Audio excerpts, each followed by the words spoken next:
Uy, kung ayaw mong masira ang iyong mga bato, kidneys, itigil ang pag-inom ng 5 suplementong ito bago pa mahuli ang lahat. Ang ikalima ay ikagugulat mo dahil madalas itong ipromote bilang anti-aging nang hindi alam ang posibleng panganib. Narito ang dapat mong malaman. Una, mataas na dose ng vitamin C.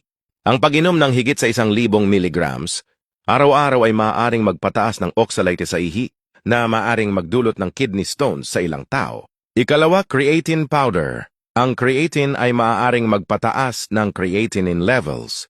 Sa mga may problema na sa bato, kailangan itong inumin ng may gabay ng doktor.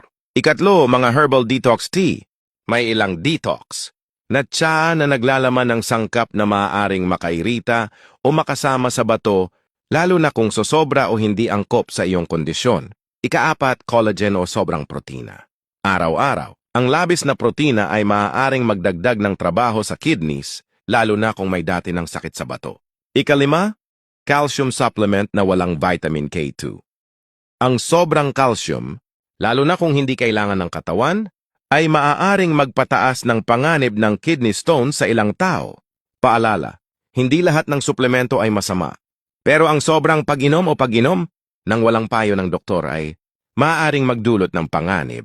Mas mabuting kumonsulta muna sa profesional sa kalusugan bago uminom ng anumang suplemento, lalo na kung ikaw ay may edad na o may iniindang sakit.